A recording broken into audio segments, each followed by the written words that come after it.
y daros la bienvenida a todos y a todas a esta masterclass, a este ciclo de conversaciones que estamos teniendo con expertos, que en este caso vamos a hablar dentro del campo de la salud digital de la revolución de los datos y la inteligencia artificial, temas de candente actualidad y, bueno, que es uno de los objetivos que buscamos con estas conversaciones, con estas masterclass abiertas, dentro del programa que tenemos operativo desde este año, que llamamos Fein Health, que es un programa, para aquellos que no lo conozcáis, es un programa dirigido a toda la cadena de apoyo al emprendimiento y escalado de startups en el campo de la salud, y en este caso en Navarra. Nosotros, Fein, para aquellos también que no nos conozcáis, somos una empresa pública del Gobierno de Navarra. Fein es Centro Europeo de Empresas e Innovación de Navarra y tenemos una misión que es la de apoyar el emprendimiento y el desarrollo de nuevas empresas en nuestra comunidad. Y dentro de esta misión, como os decía hace un momento, pues en 2021 hemos comenzado esta nueva línea de trabajo, hemos profundizado mucho en ella, el emprendimiento en salud, que tiene unas particularidades que todos aquellos que estáis en el sector conocéis. Y nos ha parecido muy oportuno pues, conformar un panel que tenemos, de verdad, consideramos que es un panel súper interesante, muy holístico. Vamos a ver esa revolución de los datos y la inteligencia artificial desde puntos de vista muy diferentes, desde las tendencias, desde la oferta, desde la demanda, porque cada punto de vista nos va a aportar un elemento diferencial. Luego nos iremos conociendo a los panelistas. Con esta pequeña introducción, yo no me voy a alargar ahora más, voy a dar paso a Marta de Vicente. Marta de Vicente, que es directora asociada de Antares Consulting, que es la asistencia técnica que nos está ayudando en este ciclo de masterclass que estamos haciendo. Por tanto, Marta, te cedo ya la palabra y ansioso ya de escuchar pues, a los panelistas y tu propia moderación de la sesión. Muy bien, Fernando, pues muchísimas gracias. Me sumo a la bienvenida de Fernando a todos los asistentes. Como él introducía, tenemos una sesión muy interesante, tenemos unos panelistas de excepción hoy. Vamos a hablar en el ciclo Heinfeld, que le hemos llamado Conversaciones con expertos, dentro del programa de aceleración que ya comentaba Fernando, Salud Digital, la revolución de los datos y la inteligencia artificial. Y para eso tenemos con nosotros a Ángel Colau de Aritium Technologies, que nos va a dar la panorámica general de las nuevas tecnologías tienen o tendrán con un impacto claro en el sector salud y cómo la aplicación de estas tecnologías abre un mundo nuevo de oportunidades para las nuevas iniciativas. Vamos a intentar recorrer el presente y las tendencias que él considera clave para el futuro. Hablaremos también con Juan Carlos Álvarez de Osigu y Bukeala, que nos dará el punto de vista de las startups tecnológicas como proveedores de innovación para el sistema desde el punto de vista de la oferta, cómo la introducción de este tipo de productos y servicios se da en el mercado, los agentes clave, la propuesta de valor, qué barreras puede tener una empresa para introducir estas nuevas tecnologías en el sistema. Bueno, y lo que él considere, porque ellos al ser expertos pues les hemos dejado libertad, ¿no?, para que hablen un poco de lo que quieran. Y por último, Ángel Blanco de Quirón Salud, que nos va a dar el punto de vista de los hospitales o grupos hospitalarios, tanto en el ámbito público como privado, en esa doble vertiente, como compradores o integradores de innovación, ¿no?, desde el punto de vista de la demanda. Los requerimientos respecto a los proveedores, qué situación actual tenemos y real desde dentro de los hospitales, las diferencias que encontramos en el sector público y en el privado, las oportunidades y las tendencias de demanda a futuro. Pues sin enrollarme más para dar paso a los ponentes, que son los realmente importantes, os voy a presentar a cada uno de ellos. En primer lugar tenemos a Ángel Colau, que es CEO y cofundador de Aritium Technologies. Ángel es especialista en transformación digital e innovación, con especial foco e interés en la aplicación de nuevas tecnologías al mundo de la salud. Es ingeniero de telecomunicaciones por la Universidad de Oviedo y Executive MBA del Instituto de Empresa Business School, y lleva más de 10 años trabajando en diferentes empresas y desempeñando distintos roles, siempre combinando salud y tecnología, esta mezcla tan interesante. Durante los últimos años, desde su puesto como responsable de Air Liquide Healthcare, se ha adentrado en el mundo del Internet de las cosas, la inteligencia artificial, como habilitadores del hospital del futuro, ¿no? Esto que llamamos el hospital del futuro, llevando este camino a fundar al final su propia startup, o sea que está también un poco en los zapatos de muchos de vosotros, de los asistentes, se ha lanzado al mundo del emprendimiento, ¿no? Es de estos valientes que se lanzan al mundo del emprendimiento con su propia startup, que es Aritium Technologies. Hace un par de meses, además, o sea que en esto acabas de empezar, ¿no? Entonces estarás ahí con todo lo que supone el mogollón del principio. Además, es integrante activo de diversos ecosistemas de innovación, colaborando con otras startups y trabajando muy activamente con algunas de las empresas más innovadoras en la industria de la salud. Colabora con diferentes escuelas de negocio en programas relacionados con tecnología y salud. Pues muy bienvenido, Ángel, y deseando escucharte. Muchas gracias, un placer. En segundo lugar tenemos a Juan Carlos Álvarez, que Juan es médico y cirujano, es socio y vicepresidente de Osigo y Bukeala, startups tecnológicas que se fundaron en 2015 y 2012 respectivamente, dando cobertura a más de 18 millones de personas en diferentes mercados: Argentina, Colombia, mercado latinoamericano, Chile, España, Estados Unidos, con tecnologías digitales dirigidas a la hiperautomatización y la gestión de los servicios integrados de salud. Tema totalmente interesante y apasionante. Como director de Sanidad en América Latina en Indra, lideró el despliegue de la compañía consiguiendo la implantación de la primera plataforma de interoperabilidad de datos clínicos, que fue Bogotá Salud Digital, que integraba la historia clínica electrónica, agendamiento unificado, receta electrónica, consiguiendo la integración de 22 hospitales, 130 centros de salud, el sistema de vigilancia epidemiológica, de vacunación y el de urgencias, nada más y nada menos, para 8 millones de personas. Además de soluciones y servicios tecnológicos para las principales aseguradoras, llegando a contar con más de 20 millones de afiliados. Entre 2012 y 2015 fue asesor en el gabinete de la presidencia del Gobierno de España y miembro permanente del Consejo de Dirección del Ministerio de Sanidad. Además, ha sido socio y director de hospitales y políticas públicas de salud en Antares Consulting, en mi empresa actual, y consultor en Price, pero estuvo mucho más tiempo en Antares, de 2000 a 2012, ¿no? Médico de urgencias en el Hospital Militar Central de Colombia y oficial retirado. Y además, como formación, pues tiene máster en gestión sanitaria ICADE, economía de la salud de la Pompeu Fabra y formaciones executive en nuevos retos de sanidad y en gestión pública de diferentes escuelas de negocio. Pues muy bienvenido, Juan Carlos, y también deseando escuchar tu punto de vista. Muchas gracias. Y por último tenemos en la mesa a Ángel Blanco. Ángel Blanco en la actualidad es director corporativo de Organización, Procesos y Tecnologías en el Grupo Hospitalario Quirón Salud, primer grupo sanitario privado español que cuenta con más de 40.000 trabajadores, 54 hospitales y 111 centros sanitarios, y además es profesor del Instituto de Empresa y de la Universidad Alfonso X el Sabio. En el pasado ha sido director de I+D+I en Siemens, director de Sistemas de Información en la Fundación Hospitalaria Alcorcón, director de Sistemas de Información en el Complejo Hospitalario de Salamanca y además profesor en Escuelas de Derecho e Informática de la Universidad de Salamanca, profesor, miembro del Consejo y director de proyectos para empresas de la Universidad Pontificia y profesor de la UNED.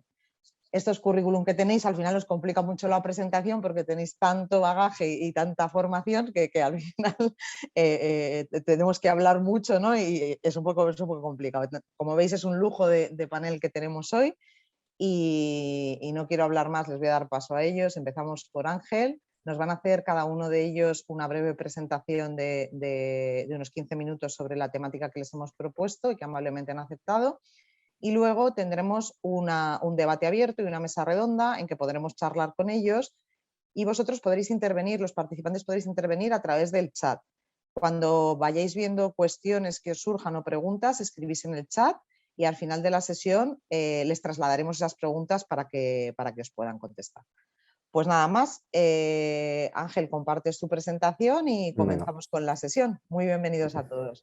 Muchas gracias, Marta, por la presentación y bueno, por mi parte simplemente remarcar eso, el lujo que es también estar aquí con vosotros, formar parte de esta mesa y a ver, yo creo que tenemos todos los ingredientes para pasar un buen rato hablando de tecnología, salud y todos estos temas que yo creo que nos apasionan a todos. Entonces, bueno, por mi parte, siguiendo un poco el encargo, bueno, las conversaciones con Marta y con el equipo de Zein, pues voy a hablaros un poco de las TIC en el mundo de la salud y hablando un poco del presente y hacia dónde creemos que pueden ir los tiros en cuanto al desarrollo futuro de estas tecnologías, ¿no?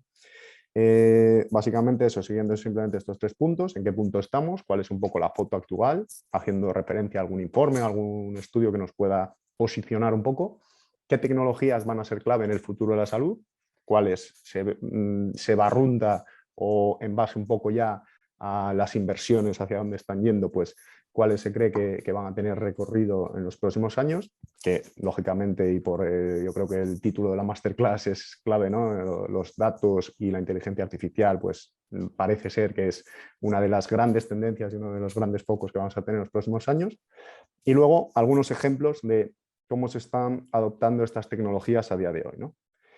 Con respecto a en qué punto estamos, aquí tenemos, como punto de partida, uno de los, vamos a decir, informes o índices que se puede usar y que sirven un poco de referencia en este ámbito, pues es el nivel EMRAM, ¿no? El nivel de adopción de las historias clínicas electrónicas en el ámbito hospitalario, ¿no? Este es un tipo de clasificación desarrollada por el HIMSS, una organización americana encargada un poco de promover la adopción de las tecnologías en el mundo de la salud y nos define una serie de niveles, ¿no?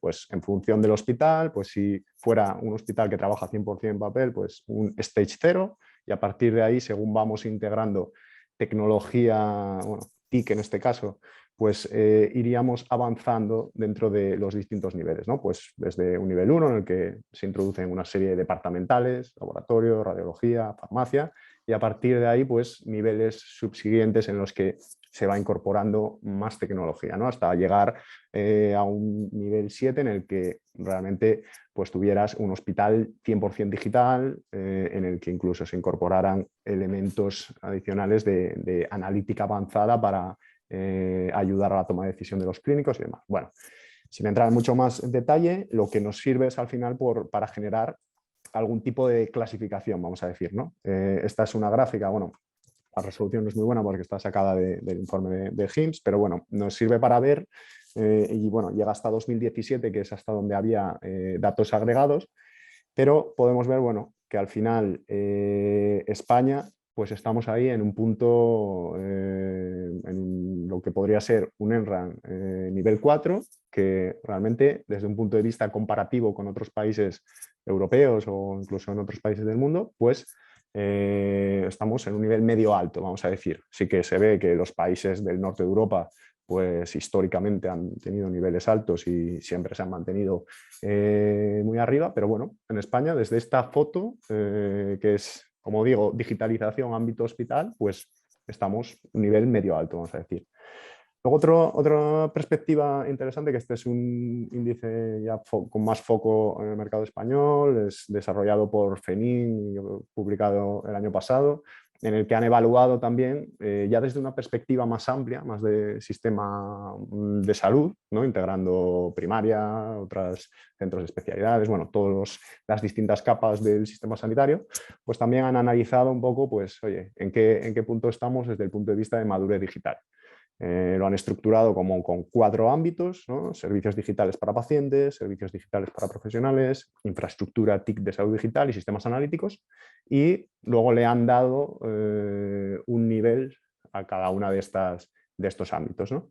Esto al final pues, nos permite también tener vamos a decir, una métrica de ese nivel de madurez desde el punto de vista de salud digital, llevado bueno, a las distintas comunidades autónomas, y al final, bueno, a nivel de España nos dice que estamos en un 31,7. O sea, aquí más bien pasamos desde la perspectiva hospital a la perspectiva más macro del sistema de salud, pues sí que parece que bajamos un pelín, ¿no? Aquí seguramente uno de los temas que sigue siendo caballo de batalla es un poco esa interoperabilidad, ¿no? Esa capacidad también de integración entre los distintos elementos del sistema sanitario, y quizá esto nos refleja un poco eso, ¿no? Que la digitalización global del sector desde un punto de vista ya más macro, pues quizá es más un medio bajo, vamos a decir.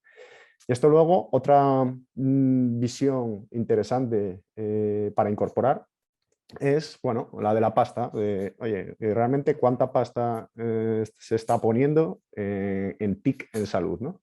Y aquí tenemos el índice 6, que es, bueno, la Sociedad Española de Informática de la Salud, que valora, o sea, realiza todos los años un informe en el que evalúa esto, ¿no? El presupuesto dedicado a TIC, y bueno, lo desgrana luego en distintas partidas.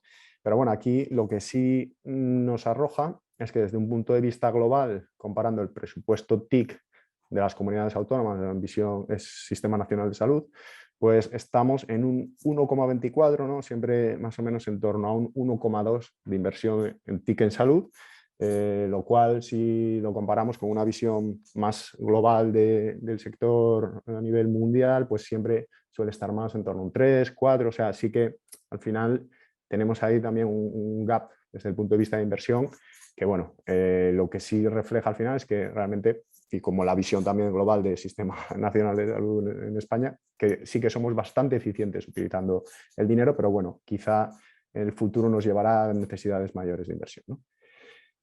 Yendo un poco ya a las tecnologías, ¿no? Que van a ser claves en el futuro de la salud. Aquí también yo creo que siempre es, bueno, interesante echar un vistazo a este tipo de informes. En este caso, bueno, es el Hype Cycle de Gartner. Gartner, entiendo que es bastante conocida, pero bueno, eso es una consultora que se dedica principalmente a generar informes relativos al estado de adopción de la tecnología en distintos sectores, distintos ámbitos, cuáles son las tecnologías que van a tener un impacto en los próximos años y demás. Entonces, dentro de los diferentes informes que elaboran, uno es el Hype Cycle, que se llama así por la forma de la curva, siempre es igual, independientemente de que sea en este caso para el mundo de la salud, como si fuera para otros ámbitos, en el que lo que nos ponen es, inicialmente cualquier tecnología pasa por una fase inicial de lo que ellos llaman Innovation Trigger, o sea, el disparador de innovación, cuando esa tecnología sale ya de un laboratorio o sale del ordenador de un informático que está haciendo pruebas y pasa a ser posible hacer algún tipo de proyecto piloto, algún tipo de prueba de concepto y demás.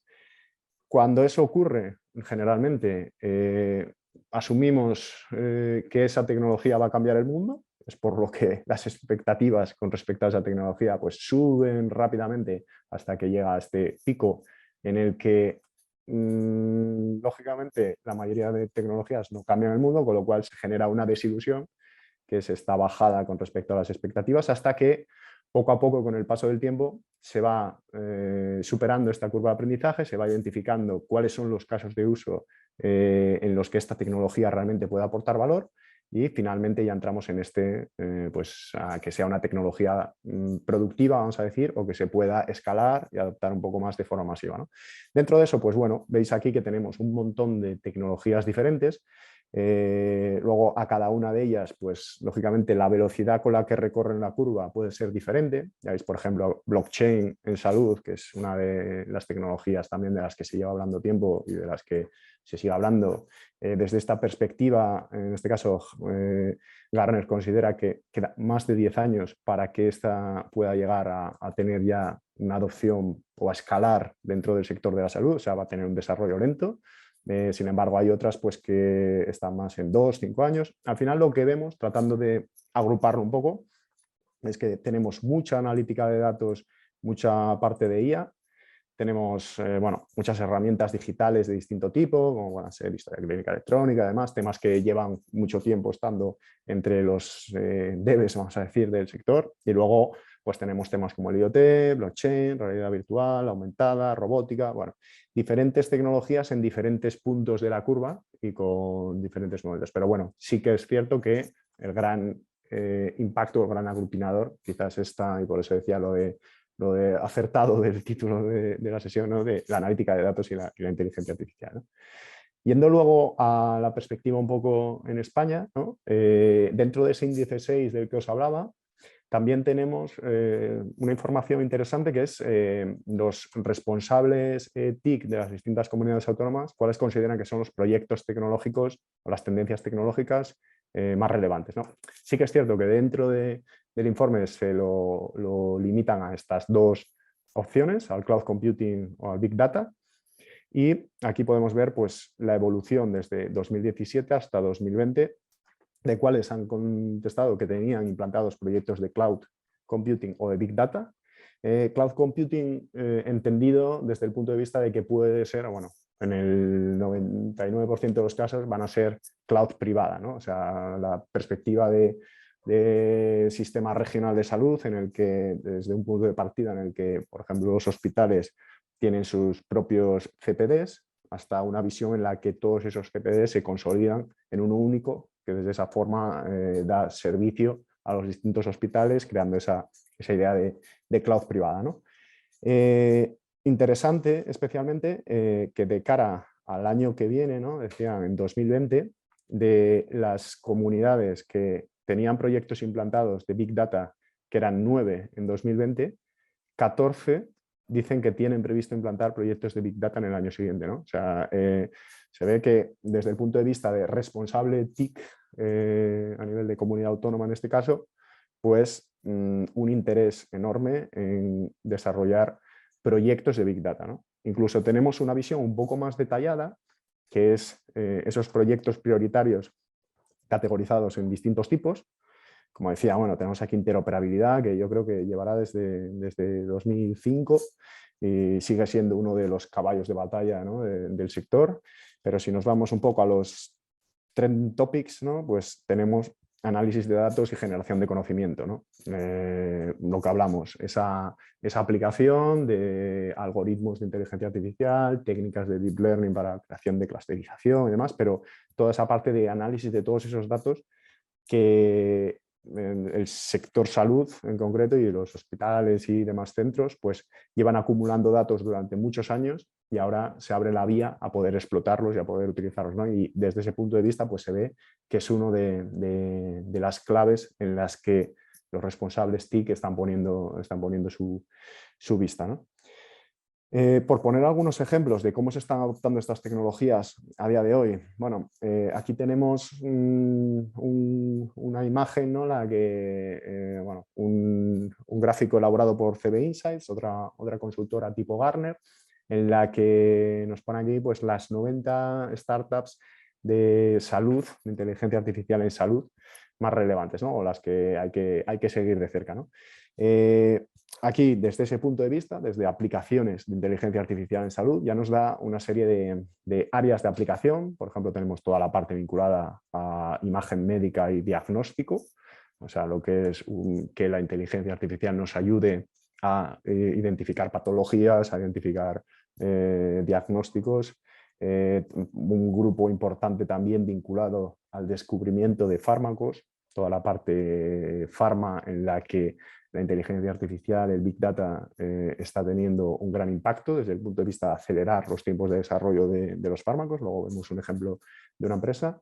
Analítica predictiva y risk scoring, de estratificación de población para identificar, ¿no? Vinculada a la medicina de precisión, ¿no? Identificar distintas cohortes de pacientes, qué es lo que les puede ir mejor a cada uno de ellos, analizar su evolución, todos esos temas, Hospital Decision Support, o sea, esto es un ámbito muy interesante que es el apoyar o ayudar a los gestores hospitalarios a tomar decisiones desde el punto de vista de mejora de procesos o optimización de procesos dentro del propio hospital, monitorización remota, bueno, un montón de aplicaciones y aquí solo focalizándonos, ¿no? de la foto global de tecnologías que nos ponía Gartner, aquí ya estaríamos solo focalizados en este punto de análisis de datos e inteligencia artificial, ¿no? Por no dilatar mucho la presentación, simplemente un par de ejemplos concretos. Esta es una empresa, Zebra Medical Imaging, una empresa israelí que ha desarrollado una plataforma en la que han integrado pues, millones de estudios de imagen médica con sus correspondientes informes.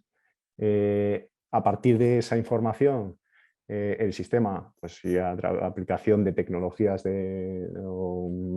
técnicas de aprendizaje automático, el sistema ha aprendido a partir de toda esa información y entonces a día de hoy son capaces de ofrecer ese conocimiento a otros centros sanitarios desde el punto de vista de poder recibir los estudios de imagen médica y poder ofrecer información relativa a a detección de potenciales problemas o patologías asociadas a esas pruebas de imagen, hacer una especie de diagnóstico automático a partir de esas pruebas, ¿no?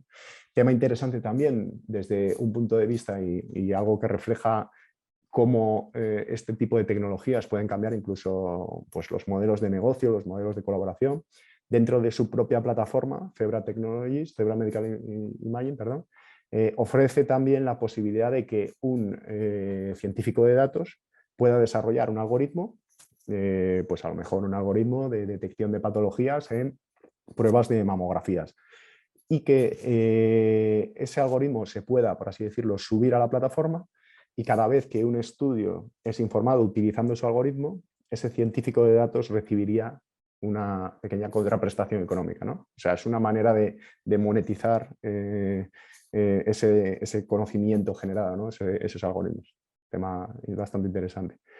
Luego, os decía un ejemplo también de la parte de descubrimiento de fármacos. Esta es Benevolent AI, una empresa, una startup de Reino Unido, que también, bueno, nuevamente siempre hablamos de una plataforma en la que se ingestan datos, en la que se integran datos y en la que luego se realiza toda la analítica.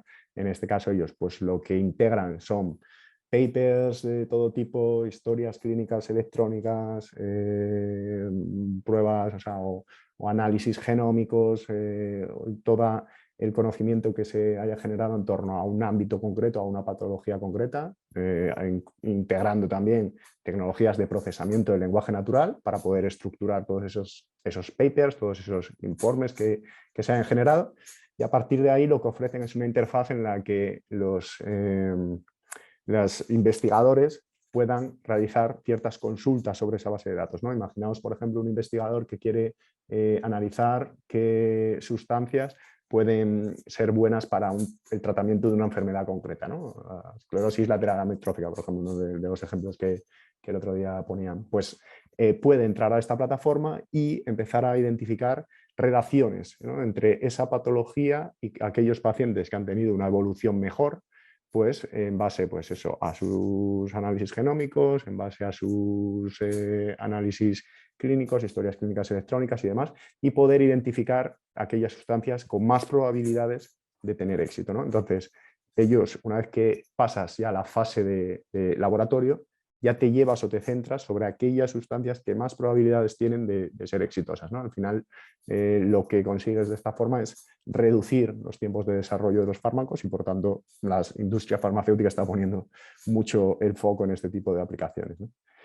Luego, otro de los temas muy interesantes, aplicaciones interesantes, es todo lo vinculado a la estratificación de la población, ¿no?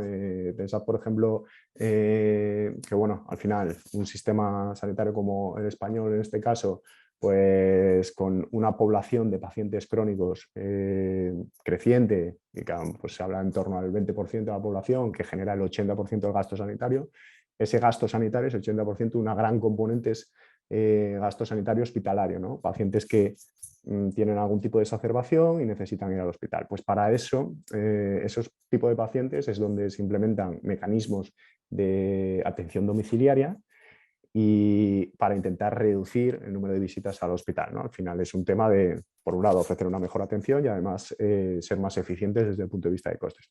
¿Vale? Para eso es muy importante saber, ¿vale?, a qué pacientes tengo que enrolarles en estos programas de atención domiciliaria, ¿no? Entonces ahí es donde entran en juego este tipo de soluciones para, a partir de un análisis de historias clínicas electrónicas generalmente, pues identificar, vale, los pacientes que más probabilidades tienen de tener episodios o exacerbaciones el próximo año, es este conjunto. Entonces son estos a los que tienes que enrolar en un programa de atención domiciliaria, ¿no? Entonces ahí es una de las aplicaciones interesantes, todo este tema de la estratificación de la población.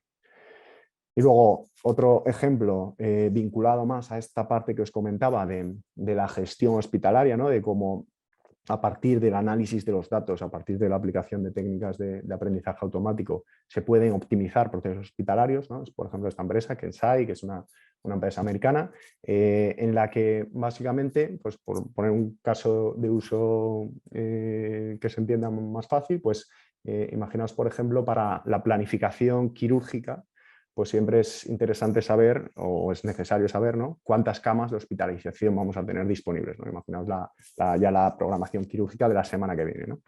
Para saber eso, pues entra en juego cuántas altas vamos a tener de aquellos pacientes que están hospitalizados, van a dejar una cama libre, cuántas urgencias, pacientes que van a ingresar de urgencia voy a tener. O sea, entra en juego una serie de parámetros que pues, a día de hoy en muchos casos se gestionan desde un punto de vista de la intuición, la experiencia más o menos, pero que este tipo de sistemas, a partir de un análisis de todos los datos históricos, pueden ofrecer información de valor y ayudar a ese tipo de toma de decisión, ¿no? Es un poco que esta empresa se focaliza un poco en esto, en esa optimización de los procesos y los flujos de pacientes dentro del hospital.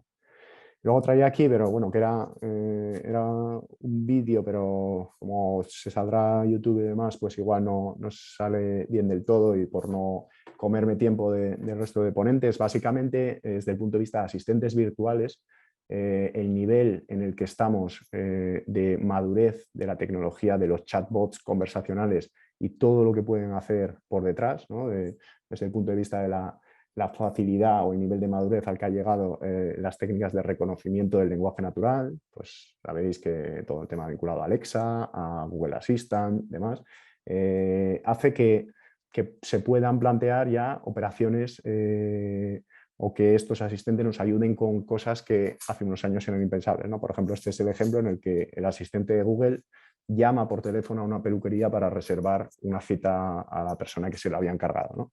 Eso, pues si lo llevamos al mundo de la salud, pues podrá ser sistemas automatizados de call center, incluso asistentes virtuales de salud. Bueno, un mundo que ofrecerá o va a ofrecer innumerables oportunidades, ¿no? Y simplemente por terminar también, y yo creo que estar en tiempo, al final lo importante también es tener en cuenta que aquí todo esto se trata de personas, ¿no? O sea, yo creo que mantener la clave o el reto que tenemos por delante es adaptar esto a la realidad y saber que al final pues estos sistemas los van a usar personas, los van a usar profesionales sanitarios, que además por detrás está el paciente, que es el que va a recibir el servicio asociado a lo que puedan dar estas soluciones, y importante mantener esta visión humanista y ser capaces de adaptar estas tecnologías a la realidad y a las necesidades concretas del sector, ¿no? Y bueno, por mi parte más o menos sería hasta ahí. A partir de ahí luego podemos comentar algún punto con más detalle. Muy bien, Ángel, pues muchísimas gracias, muy interesante. Luego ya tengo alguna pregunta para luego, para que podamos discutir entre todos. Vale, genial. Muchas gracias. Bueno, pues damos paso a Juan Carlos. Juan Carlos, ¿preparado? Muchas gracias. Buenos días a todos allí donde se encuentran en esta época en la que podemos conectar todos desde tantos lugares. Hablaré, por tanto, de la experiencia que tengo en el mundo de las tecnologías y del emprendimiento y de la implementación y desarrollo de este tipo de servicios y de ejercicios, valga la redundancia. Y quería comenzar por algo que cuando por fin lo encontré me pareció fascinante, que fue una definición de innovación. Esta definición de innovación del libro Inside Real Innovation de MIT de 2013 dice que es el proceso de poner ideas de una forma útil y llevarlas al mercado. Me gustó. ¿Por qué razón? Porque hablaba de que era un proceso, efectivamente, de que eran ideas, de esto hablamos mucho. Luego le ponía un ingrediente más difícil, que fueran útiles, ¿no? Porque hay muchas ideas inútiles, y no es un término despectivo, es que no han encontrado la finalidad para la que pueden utilizarse, a pesar de que sean interesantes, y llevarlas al mercado. Y esto es fascinante. Para al menos esta definición, si una idea no es útil y sobre todo alguien no ha intercambiado un valor por ella, sea dinero o recursos o apoyos, no se ha innovado. Se han tenido ideas y probablemente sean ideas útiles, pero hasta que no han sido utilizadas en el mercado, según esta definición, no ha existido la innovación. Me parece una definición interesante y desafiante, porque lo que creo que el objetivo en esta conversación que me he fijado a partir de las metas que me transmitió el equipo organizador es resumir unos cuantos años de experiencia para contaros a vosotros, que estáis muchos emprendiendo, muchos operando, muchos desarrollando negocio, muchos haciendo distintas actividades relacionadas con las tecnologías en la salud, pues mi experiencia impulsando esto y lo que creo que puede ser útil de alguna manera para lo que estás realizando. Entonces, el primer concepto que parece muy obvio, pero que no es nada naif tenerlo en cuenta, es que cualquier propuesta de servicio o de solución tecnológica debe tener en cuenta hacia quién va dirigida y que sepamos a quién lo vamos a dirigir. Yo he simplificado en 3 grupos de clientes potenciales. Uno son las personas que pueden estar en varios estados, sanas o con alguna enfermedad activa o asintomática, y puede haber otros parámetros que nos ayuden a definir ese cliente objetivo al cual vamos a ofrecer nuestra solución. Puede dirigirse a profesionales de la salud, o puede dirigirse a organizaciones, o a una combinación de todas las piezas, ¿no? Puede dirigirse a pacientes mayores de 50 años con enfermedades crónicas en organizaciones públicas, principalmente prestadores de servicios de salud, hospitales. Y desde ahí fabricas un concepto de hacia quién diriges tu solución. Pero uno de los retos, sobre todo cuando tuve mi etapa larga en una multinacional tecnológica, es que a veces se encuentra uno con que tiene muchos martillos buscando clavos o muchas soluciones buscando problemas, cuando efectivamente pasa al revés. Son los problemas los que nos deben orientar las soluciones. Por tanto, la segunda parte es tener muy claro cuál es la necesidad en la que me dirijo. Y luego es lo que llamamos propuestas de valor. En salud esas necesidades pueden ser estar más saludables, estar bien, tener bienestar, recibir atención, asistencia, lo que se llama oportunidad, que es que lo atiendan a uno a tiempo y donde corresponde, o aportar conocimiento, o aportar un precio muy competitivo, o dar unos servicios en tiempo real, pues esto significa síncrono o asíncrono, o facilitar la accesibilidad a los servicios de salud, etc. Aquí puse una serie de ideas que son esos atributos que le dan valor a lo que estamos ofreciéndole a esos clientes. Más adelante veremos cómo se clasifican, pero esto es esencial. Si no sé a quién voy a llevarle qué necesita, pues no podré encajar una propuesta con una necesidad.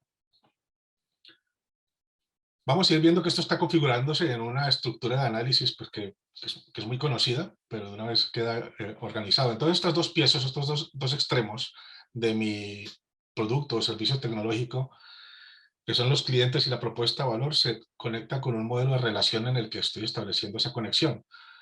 Simplificando varios grupos, diríamos que pueden ser de negocio a cliente, B2C, o entre negocio y negocio, o entre negocio y negocio y secundariamente hacia el cliente final, o entre peer-to-peer, entre clientes y clientes.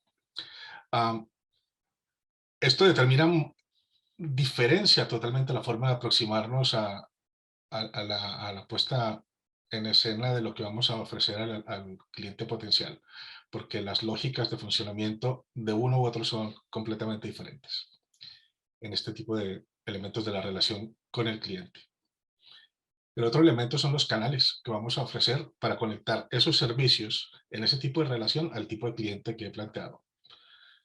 Y tengo servicios que pueden ser presenciales, con soporte tecnológico, pero al final una persona que se desplaza a un sitio físicamente, o no presenciales, como una atención telefónica, que sigue teniendo un canal tecnológico, pero no se están viendo físicamente las personas, o virtuales, donde ya hay interfaces que están supliendo la interacción personal, o automatizados, donde ya efectivamente hablamos contra por ejemplo, un servicio de IVR, donde estamos llamando y estamos siguiendo un menú telefónico o conectándonos con un WhatsApp que tiene una serie de menús en un chatbot básico, o con robots, etcétera. Y aquí hay un largo etcétera de los canales en los que, ¿para qué sirven los canales? Para explicar cómo voy a conectar esa propuesta de valor con los clientes hacia los que me dirijo. ¿Qué actividades son clave para poder empujar todo esto y llevarlo a que esa propuesta de valor sea interesante para quien la va a adquirir? Varían, evidentemente. Aquí he puesto algunas actividades que son necesarias para mover todo esto. Y los 5 conceptos que he puesto son: el primero es de capilaridad. Capilaridad es poder llegar a todos los posibles compradores. Por si no ha resultado suficientemente claro, llevar productos y servicios de una startup al mercado es un ejercicio de venta y comercialización. Está muy bien lo que hemos definido como concepto innovador, pero al final se trata de conseguir que alguien lo adquiera y lo utilice como nos interesa. Entonces, la capilaridad es poder llegar a toda esa capacidad de compra, tener una red comercial, tener un relacionamiento, capacidad para hacer demostraciones de lo que tengo y una gestión comercial de todos esos procesos. Y para esto, evidentemente, hay diversos recursos que son necesarios para que cada una de estas organizaciones tenga como mínimo, ¿no? Capacidad funcional. Significa que, sin duda alguna, por ejemplo, en las compañías en las que estoy actualmente, necesitamos ingenieros, necesitamos médicos, necesitamos personas con distintos skills que ayuden a adecuar y a ayudar a funcionar bien estas soluciones tecnológicas respecto al cliente final que lo va a utilizar, sea un ciudadano sano o enfermo, sea un profesional de la salud o un gestor, etc. Hay que tener otra serie de recursos que veremos más adelante para que son útiles, pero hay que tener capacidad financiera. La capacidad financiera no solo para sostener tu operación, sino para presentarte una licitación. Y ya veremos más adelante por qué. Puntos de experiencia, es decir, poder acreditar que has hecho esto alguna vez, y si no lo has hecho, pues que has hecho pilotos, y si no los has hecho, que has hecho prototipos, en fin, todo lo que demuestre que tu idea ya ha evolucionado hacia la posible aplicabilidad. Puntos de recursos profesionales, de recursos humanos. Y aquí es especialmente importante en tecnología, donde el nivel de especialización, como en otros campos, ha ido avanzando muchísimo, y los clientes también lo están exigiendo. Ya dicen: mira, está muy bien que has hecho lo que has hecho, pero ya conozco este negocio, quiero que traigas además a las personas cualificadas para mantenerlo en funcionamiento. Certificaciones, y de nuevo, esto está en una generalización importante, en la cual a las compañías de cualquier tamaño se les está pidiendo una serie de certificaciones a la hora de competir con otros. Las certificaciones en sistemas de calidad, o en modelos de gestión tecnológica, o en dominio, en determinados lenguajes, etcétera, etcétera.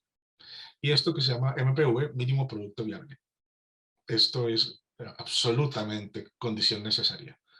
Tienes que tener algo que ya se pueda tocar, ya exista. Y según el cliente al que te estás dirigiendo, hay cierta tolerancia a que haya un nivel de madurez mayor o menor, pero es esencial.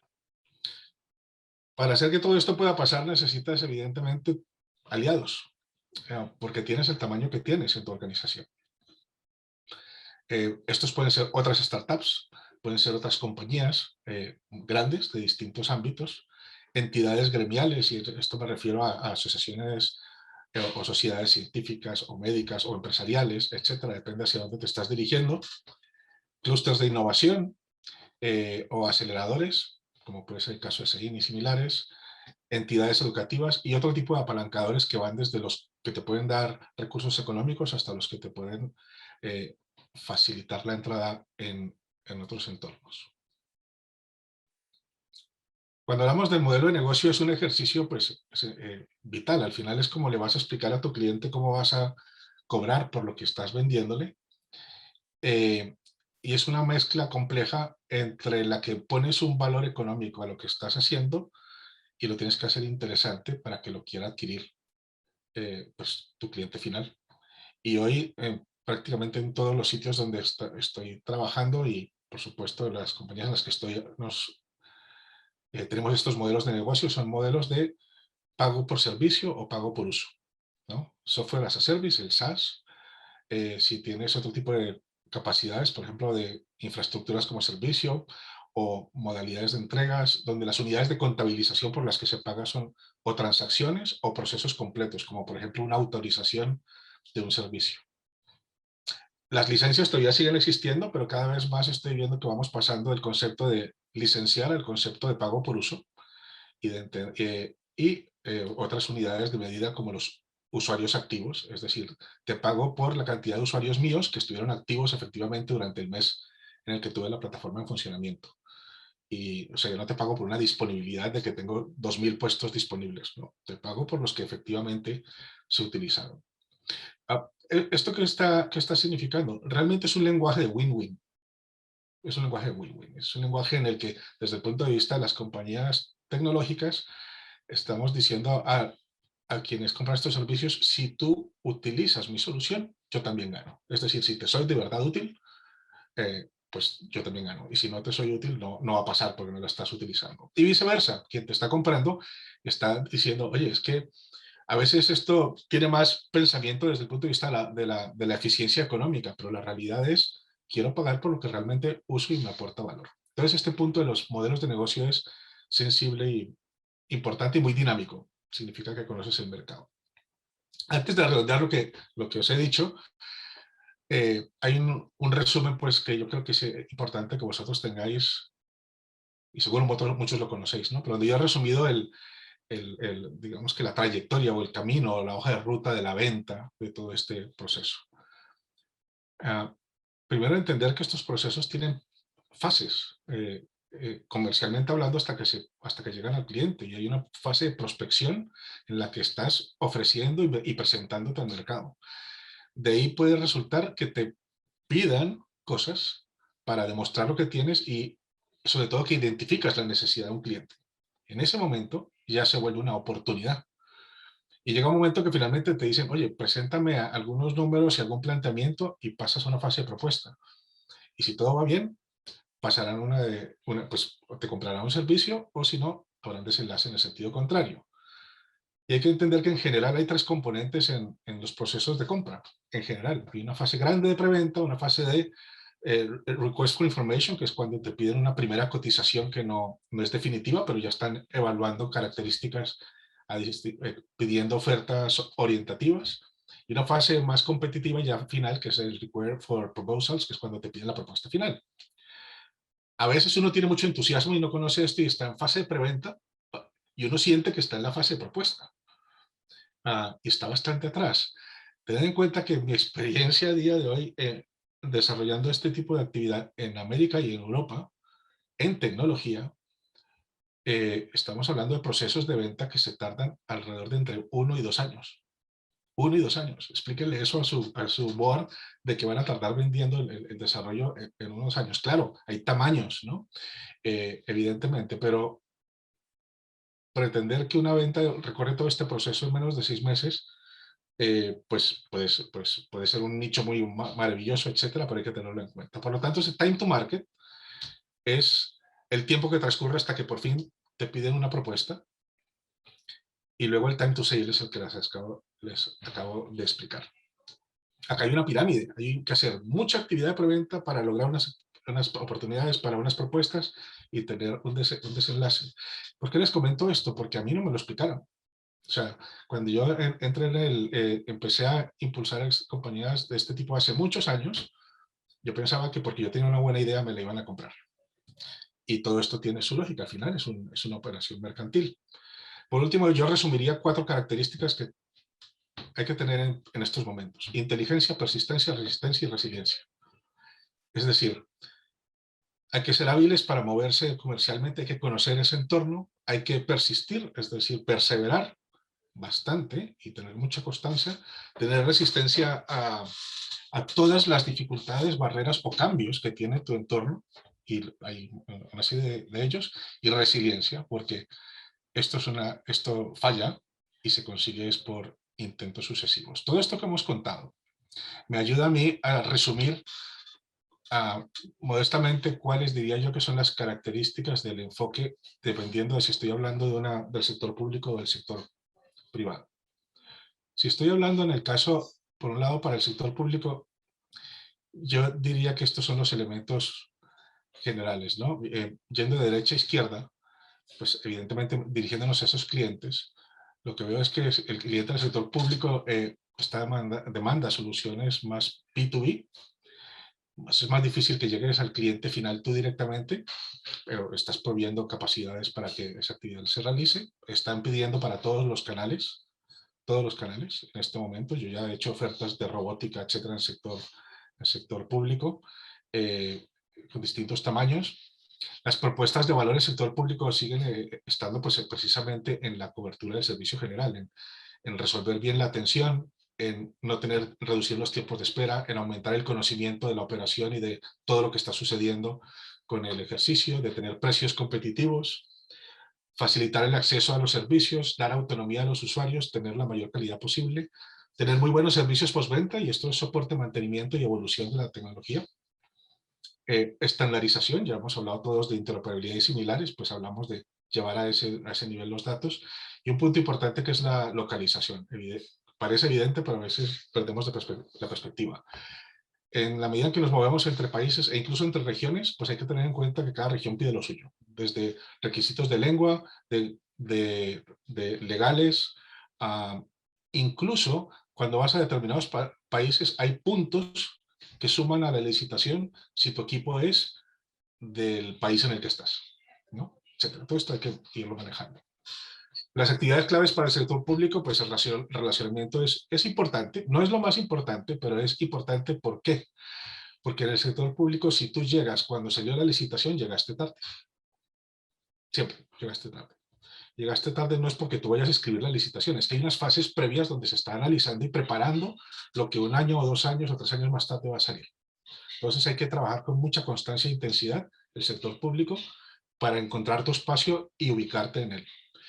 Eso pasa también por una capacidad de demostraciones continuas y una buena gestión comercial. Y en la parte de recursos claves, pues los que estáis viendo abajo, ¿por qué? Ahora siento al detalle, que son las licitaciones puntúan cosas. Puntúan cosas. Todo es un puntaje al final. Y hay y llega un momento en que es muy importante, o se ganan o se pierden, porque tengas capacidad financiera y a veces no la tienes tú. La tienes que obtener con un aliado y entonces tienes que buscar una compañía con la que te alías para tener esa capacidad de números que te pide la licitación. Puntos de experiencia, que pasa más de lo mismo. Los puntos de recursos humanos, que es gente certificada. Por ejemplo, cuando yo me presenté para el caso de la plataforma de interoperabilidad en Colombia, de Bogotá, que yo estaba con Indra en aquel momento, pedían certificaciones, por ejemplo, de que el ingeniero responsable tuviera una certificación del HL7 File, para la cual en ese momento en América Latina no existía nadie certificado, no existía nadie. Y sin esto no pasabas. Pues hay que buscarlos, etc. Y por último, en el sector público hay que estar cerca de las compañías grandes, porque son complejos, son exigentes, requieren esta estructura y tal. En el sector privado, en mi experiencia, tenemos un alcance mucho más amplio. La relación con el cliente puede incluso llegar al B2C. Se usan todos los canales en este momento con mucha diversidad. Los diferentes elementos de la propuesta de valor que hemos comentado están sobre la mesa y todos juegan algo, ¿no? Aunque haya dejado algunos en azul, todos son importantes. El cliente del sector privado es un cliente que calcula muy bien lo que va a gastar y por tanto valora, para la redundancia, valora mucho el valor que va a recibir. Por tanto, aquí las actividades clave todas entran en funcionamiento y es esencial tener capacidad funcional, puntos de experiencia y un producto que exista, ¿no? Un producto que exista.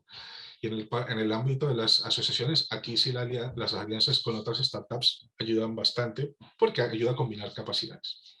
Bien, de esta manera y de forma ya muy rápida, para mostrarles un caso de uso de cómo toda esa teoría termina en una mesa frente a la presidencia de una compañía de 6 millones de asegurados, explicándoles rápido en los 10 minutos que vas a tener o los 5 minutos que te va a dar el presidente, lo que vas a intentar decirles.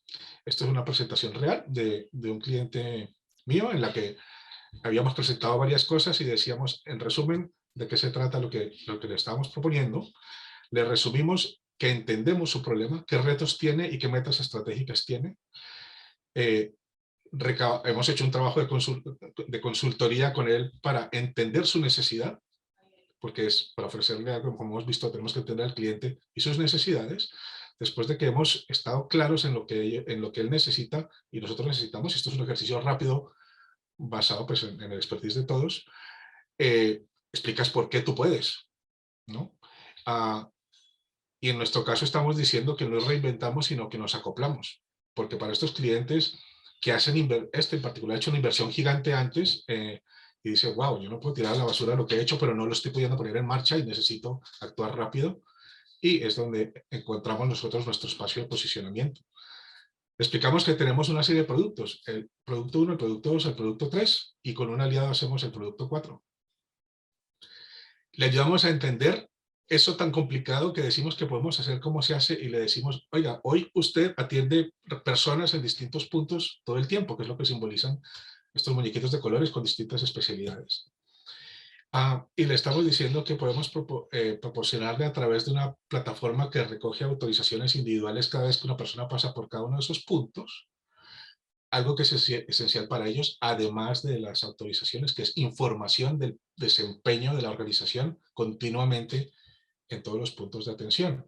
Entonces aquí le pintamos que cada punto donde vaya un afiliado a atenderse va a pasar por una plataforma ágil de autorización muy ligera que hará sus funciones de autorizar las actividades que se van a realizar, pero sobre todo está recogiendo continuamente una serie de datos de paso de las personas por todo el ecosistema y la red de servicios que tienen en el país, recogiéndolo a través de la plataforma de historia clínica, entrando eso en una plataforma nuestra que coge toda esa información continua, la estructura y además de ir haciendo el proceso de autorizaciones, la puede presentar y explotar de manera que podemos ver la historia temporal continua y en tiempo real de todo lo que está sucediendo en la operación de la organización en cualquier punto, en cualquier momento.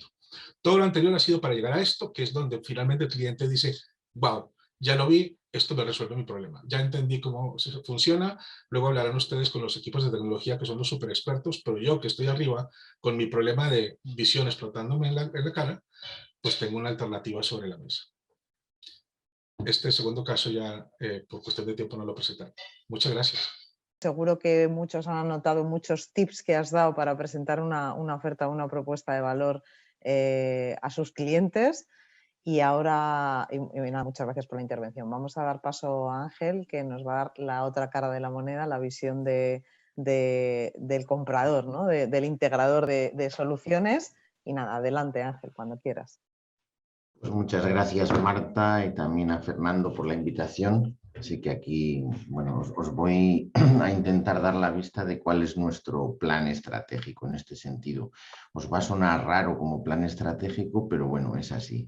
2 puntos quería utilizar para centrarlo hoy con el título este. Hablamos de datos, hablamos de inteligencia artificial y quería centrarlo en los cambios que se están produciendo en el modelo asistencial. Lo voy a ejemplificar con nuestro caso y cómo vamos pasando de un modelo tecnológico a un modelo de servicios. Ese es el gran reto, con 2 componentes. El protagonismo del paciente, que no había sucedido antes en otras épocas de la historia, y el uso de datos para la mejora de procesos. Ese sería el resumen. Lo quiero poner al principio en vez de al final, porque si no, luego al final siempre anda uno estresado apurando las conclusiones. Digamos que esta sería la conclusión principal de mi intervención en el día de hoy. Simplemente por situaros, nosotros somos un grupo que quería presentar así, con 17 millones de pacientes a día de hoy en nuestra base de datos, como decía Marta, 44.000 empleados, 54 hospitales y 110 centros sanitarios de especialidades, además 300 centros de reconocimientos médicos y demás, fundamentalmente presencia en España, aunque también en Colombia y Perú, y con alguna actividad para paciente internacional llevada desde centros españoles, ¿no? Decía Marta en la introducción también que, bueno, afortunado o desafortunadamente tenemos todos los modelos asistenciales, el modelo público con hospitales públicos que gestionamos, en modo concesión o en modo concierto, tanto en Madrid como en Cataluña, y luego los típicos hospitales privados que trabajan directamente para pacientes o para aseguradoras. Algunos de ellos, insisto, con mucha presencia internacional, como puede ser Tecnon en Cataluña, como puede ser Deseus, porque tenemos, perdón, como puede ser Ruber Internacional fundamentalmente, porque tenemos dentro del grupo integradas marcas que se han ido sumando y que conservan su propio nombre. No me enrollo con esto de la presentación, simplemente quería deciros que estamos en una época en la que cambian las cosas. Tras décadas de innovación en edificios y tecnologías, veis ahí, ya lo ponía Ángel también, ¿no?, en cirugía robótica, un Da Vinci, y uno de nuestros últimos hospitales construidos, quizá el más espectacular arquitectónicamente, que es símbolo de cómo construimos en las últimas décadas y actualmente los hospitales. Y bueno, esta reflexión creo que es la importante. Tras décadas de innovación en edificios y tecnologías, la innovación en servicios no ha ido al mismo ritmo y estamos en la época de los servicios. Nos ha fascinado siempre el mundo de las tecnologías y hablamos de los hospitales por los PET-TAC que tienen, por las resonancias, por la alta tecnología diagnóstica, los quirófanos y demás, y no hablamos de ellos por la gente que atienden y los resultados en salud que obtienen, que sería lo que deberíamos decir. Este hospital pues ha conseguido esto, esto y esto, no tiene esto, esto y esto. Nadie se define por lo que tiene, sino por lo que consigue con ello. O sea, como reflexión de partida. Y es que, claro, el protagonista de los servicios es el paciente, no el profesional. Este es el gran cambio de la transformación, digamos, por decirlo de alguna manera. La tecnología, y estamos hoy en un foro de innovadores, la tecnología cuando se consolida se hace invisible. El éxito es que nadie sepa qué tecnología hay detrás. Veis ahí una imagen antigua, de las primeras imágenes de radiología, que a mí me gusta mucho, donde se ve claramente que el protagonista es la máquina, no es la paciente que está a la izquierda ni el técnico que está a la derecha. Y la imagen de más a la derecha de la pantalla, que es lo que hoy representa el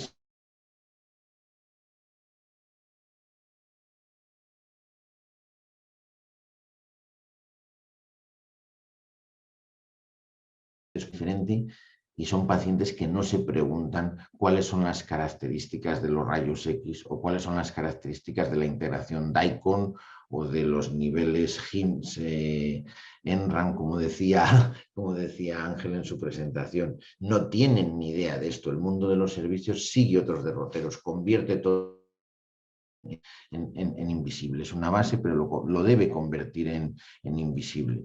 Claro, esto nos lleva a que, disculpadme por esta afirmación, a situarnos ante el mayor cambio de la historia de la medicina, que es el protagonismo del paciente.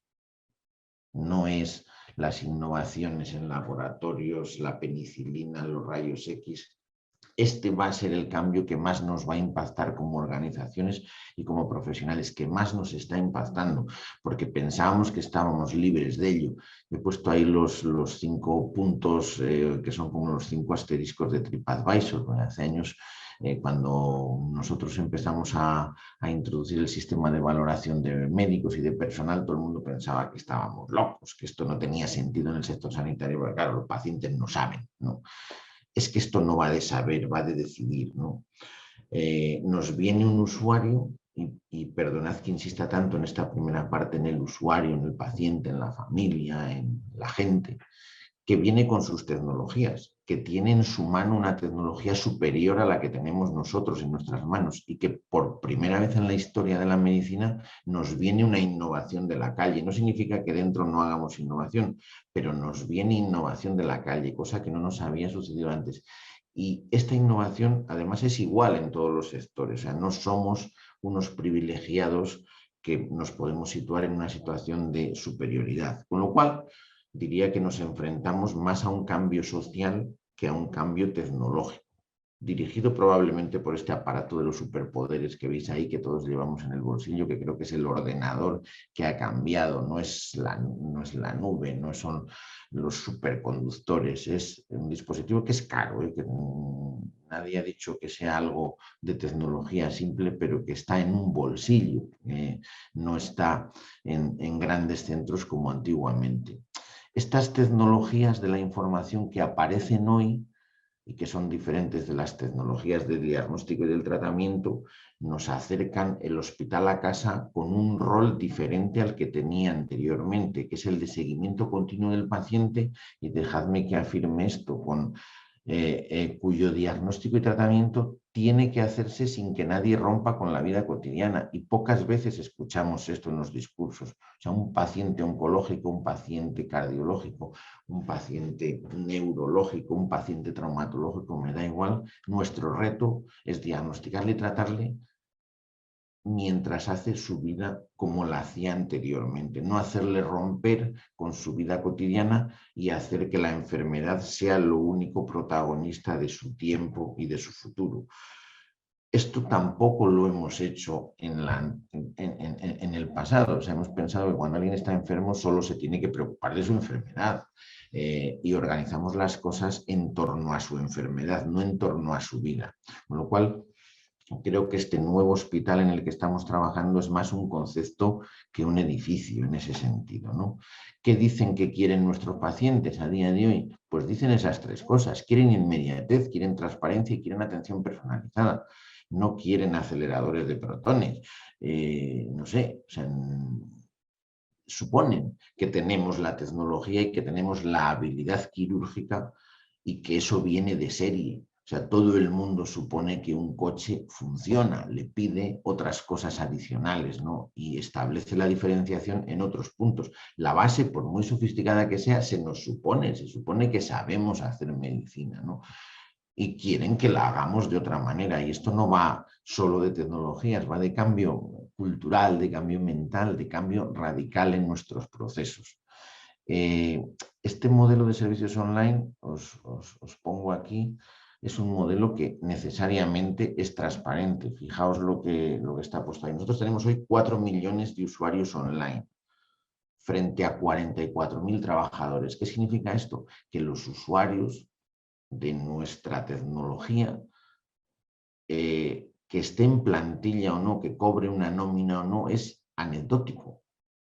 Por cada uno que tiene una nómina o un contrato, hay 100 que trabajan en esta organización, que son usuarios, que a veces no sabemos cuándo van a empezar, ni siquiera su nombre, cuando se van a conectar. Y eso es un reto de tal magnitud que cambia completamente el paso y para el que hemos tenido que enfrentarnos a modificar procesos, algunos ejemplificaré ahora. Cito ahí 450 procesos asistenciales, no procesos administrativos, en los que ha cambiado la forma de relacionarse con el paciente, y os pondré algún ejemplo ahora. Otro de los retos que nos ha afectado mucho es pasar, como el resto de los sectores, a tener que hacer 7x24, no solo lo urgente. Estábamos acostumbrados a que la gente nos venía por una puerta, que era la de urgencias, y ahí hacíamos las cosas fuera de horario. Ahora el mundo de los servicios trabaja de otra forma. Quien decide lo que es urgente y lo que no es el usuario, no somos nosotros. Nadie le puede decir a alguien que no es urgente a las 2 de la mañana resolver una duda sobre medicación o llevar a su niño a urgencias si tiene 39 de fiebre.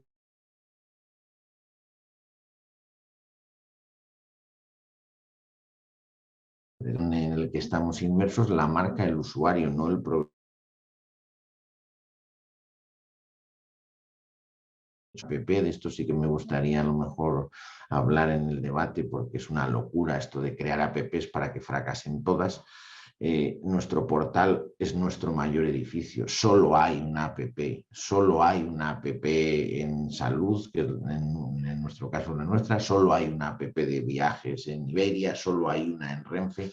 La convergencia tiende a esa transformación que hace que haya un monstruo donde todo lo demás tienen que ser servicios, no apps, por decirlo de alguna manera, ¿no? Que lo digo porque mucha gente viene ofreciéndonos apps que hacen cosas muy interesantes, da igual, eso nunca tiene éxito, no digo pocas veces, digo nunca tiene éxito, salvo que preste un servicio insertado en la plataforma en la que nos relacionamos con los pacientes, que solo puede ser única. El paciente es el mismo si tiene una monitorización, que si tiene un problema cardíaco, que si tiene una duda, que si hay que enseñarle una radiografía o diagnosticarle automáticamente un nebus en dermatología, ¿no?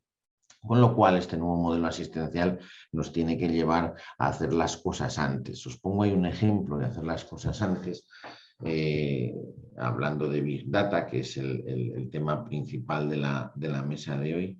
Claro, si en el 92% de los casos a un paciente que tiene una patología de columna le acabamos haciendo una resonancia antes de un tratamiento, ¿qué va antes? ¿La resonancia o el traumatólogo? Este es nuestro reto. Hoy, en determinadas patologías y en determinadas especialidades, ya el 70% de los pacientes se hacen pruebas antes de que le vea el especialista.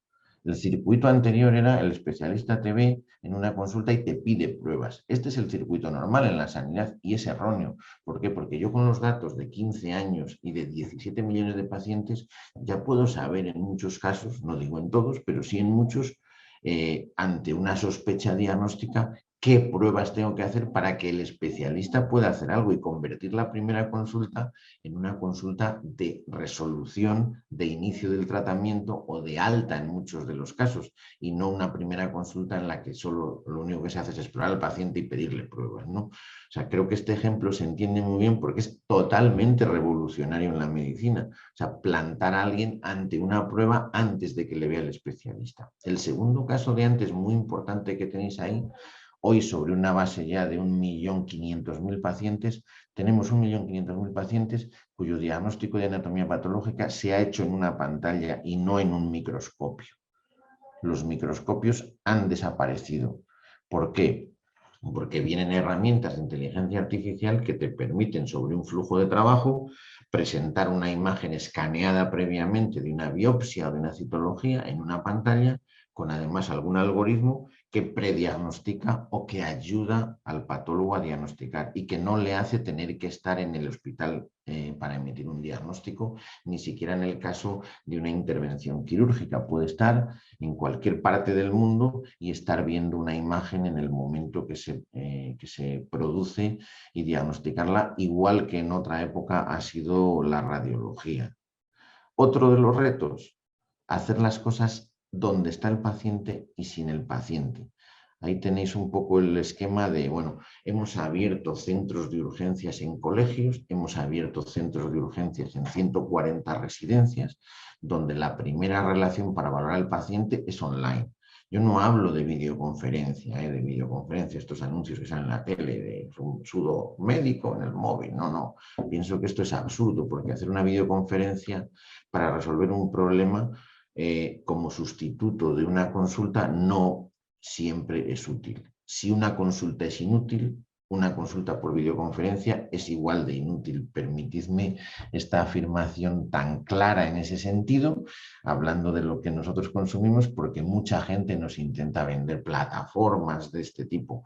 No ha sido el modelo de servicios asistenciales online un auspiciador de la videoconferencia, ni muchísimo menos, ¿no? Ha sido un auspiciador de la resolución de problemas. La videoconferencia tiene su nicho, y tiene su nicho, pues a lo mejor en un B2B, cuando hay un médico y otro médico en otro lado, en un B2C, cuando hablamos de teledermatología. Os pongo aquí ejemplos de lo que es un uso razonable de la videoconferencia. El Teleistus de Ceuta y Melilla lo estamos haciendo desde Madrid, que lo veis ahí en la imagen de abajo, de al lado de la ambulancia. Tenemos las ambulancias, por primera vez se conectaron en la Fundación Jiménez Díaz, que es nuestro centro de innovación por excelencia. La primera ambulancia que convertimos en un box fue pues, en Madrid, en la Fundación Jiménez Díaz, donde un paciente cuando llega y se le mete en una ambulancia, le tratamos desde el hospital exactamente igual que si estuviera en el hospital. Le asignamos un médico, el médico le valora, el médico decide y se empieza a trabajar con el paciente en la ambulancia y no 25 minutos después cuando llega al hospital. Lo que que os decía de Teleictus de Ceuta y Melilla, las 140 residencias conectadas, los colegios de Alicante o la atención primaria, donde les hemos regalado a todos los médicos de atención primaria una cámara para que se relacionen con el especialista. El problema no es la cámara, el problema es que se ponga alguien en el otro lado, ¿no? O sea que cámaras es muy fácil conseguir por 90 euros. Yo tengo aquí una muy buena que utilizamos para teledermatología. No sé si está ajustada hoy, pero el problema es que haya un dermatólogo en el otro lado y que en ese momento resuelvas el problema. El problema es trabajar en red. No es que alguien te vea la cara por videoconferencia en vez de que te vea la cara en una consulta, como decía. Y el tercer caso es hacer cosas el propio paciente, como en otros sectores. Todos sabéis o hemos oído lo de me compro las entradas y pago 60 céntimos más, o le hago yo una transferencia y me cobran una comisión. Bueno, no es que te cobren por eso, es que el servicio es infinitamente mejor. Si yo trasladara a este mundo, el mundo del sintrón de un paciente anticoagulado, pues bueno, un paciente anticoagulado pues no tiene que ir al hospital y puede hacer su vida normal cuando antes le hacíamos ir constantemente al hospital para calcular el INR y fijarle la dosis y la pauta por un hematólogo. Hoy lleva el aparatito desde el portal, si algo... El INR no es el correcto, le genera una alarma al hematólogo, el hematólogo le cambia la dosis, le cambia la pauta y hay una comunicación online las 24 horas del día porque hay un servicio de hematología 7×24, como decía, que se dedica a esto. Evidentemente no es siempre el mismo, la misma persona, pero consigues con esto que las personas no se traten necesariamente para todo en el hospital. Os he metido aquí una frase curiosa que dice que de redacción médica, que dice el 65% de los médicos a favor de que el paciente acceda a la historia clínica, ¿no? De que el paciente actualice, perdón, la historia clínica. Es curioso que solo el 65% de los médicos estén a favor de que el paciente actualice su historia clínica, porque el paciente activo no es el que lee, el que le mandamos informes para que lea, es el que escribe. El que hace cosas, el que nos dice cosas, el que hace su anamnesis, el que hace sus antecedentes, como pone ahí el ejemplo que os he puesto a la derecha, que es de reproducción asistida. El 80% de los pacientes que vienen hoy a una consulta de reproducción asistida previamente han hecho la anamnesis y los antecedentes en su casa. La primera consulta de reproducción asistida dura 45 minutos si no se hace esto. Si se hace esto, la primera consulta de reproducción asistida dura 10 minutos y lo que es más importante, el paciente ya se ha hecho las pruebas, que son siempre las mismas, que es analítica, seminograma, análisis de óvulos, y la primera consulta el médico ya ha visto todo y ya lo que hace es proponerle un tratamiento a la pareja, no preguntarle cosas, no hacerle una entrevista, ¿no? El que quiere le hace una entrevista, hay un 20% que no quieren pasar por este circuito. Bueno, pues sabéis que es un 5% más efectivo un proceso de reproducción asistida si lo iniciamos en online que si esperamos a una consulta con un médico especialista. ¿Por qué? Pues porque, claro, disminuimos la ansiedad e iniciamos 2,2 meses antes el tratamiento. Esa es la clave, no hay ningún secreto. Tiene resultados en salud. Voy a insistir mucho en los resultados en salud. 5% de mejora en los resultados de salud. 5% en medicina es una barbaridad, es lo que le pedimos a un tratamiento nuevo y cosas de este tipo, ¿no? En la frase esta de redacción médica, si veis ahí recuadro pone, pero sin tener un acceso total a la información. No vaya a ser que se preocupe. Tenemos o teníamos, nosotros ya no, pero hace 4 o 5 años teníamos mucho miedo a que el paciente tuviera toda la información y nos preocupaba mucho. Os podéis imaginar que con 4 millones de pacientes online, con toda la información disponible, la que está bien y la que está mal, o sea, no filtramos. Si alguien hace un informe mal, el paciente lo ve mal. Si una placa no está diagnosticada, el paciente la ve no diagnosticada. Y este paternalismo se acabó. Ha habido, no sé, pues en 50 millones de transacciones, 2 o 3 pacientes que han dicho, es que ponen los resultados y me he quedado preocupada o preocupado, ¿no? No es estadísticamente significativo que 2 o 3 les preocupe esto cuando hemos hecho algo mal. Lo preocupante es que hayamos hecho algo mal y el paciente haya tenido que ver los resultados y nosotros no los hayamos visto. Porque el siguiente paso, permitidme que insista en esto, de una prueba diagnóstica no es citar al paciente a una consulta de revisión. ¿Sabéis cuál es el siguiente paso de una prueba diagnóstica? Bueno, es ver el resultado. Y nosotros como médicos hemos hecho toda la vida, desde Hipócrates, pedir cosas y ver el resultado cuando está el paciente al otro lado de la mesa en una consulta. Esto como proceso no tiene ningún sentido. Si yo pido algo, el siguiente paso de que se haga es que yo vea el resultado y en función de si el resultado es patológico o no, que tome una decisión clínica, porque si no le pasa nada al paciente, ¿a qué le hago venir a la consulta? El 80% de las citologías que hacemos son no patológicas. ¿Qué sentido tiene que venga el paciente 15 días después, se siente en la mesa y le diga qué suerte, que es no patológico? Es que para eso me ha hecho usted venir, será una broma esto, ¿no? Me ha hecho usted venir aquí para decirme que no me pasa nada. Hombre, a nuestros abuelos pues les podía parecer importante esa relación médico-paciente con un paternalismo excesivo. A la sociedad en la que vivimos le parece que le hacemos perder el tiempo y que no nos miramos las cosas antes de relacionarnos con ellos. Y creo que tienen toda la razón del mundo, ¿no? Y es que esto del manejo de datos es importante. Es importante porque para innovar o para cambiar, para innovar en servicios se necesita una cultura de datos. Nosotros siempre hemos considerado que los datos son para la ciencia, investigamos mucho, hacemos mucha docencia.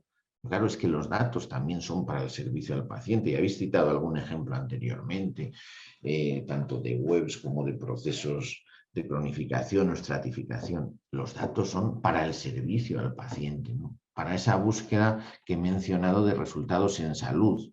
Yo decía aquí hace poco, que lo recogió muy bien La Razón, que lo que buscamos en el primer grupo que hicimos de 1 millón de pacientes trabajando con datos para automatizar diagnósticos y tratamientos, que esta es la realidad, pues que nos permitan tomar decisiones clínicas con ellos, anticipar diagnóstico y tratamiento y mejorar el proceso asistencial buscando esas 3 cosas: inmediatez, transparencia y personalización.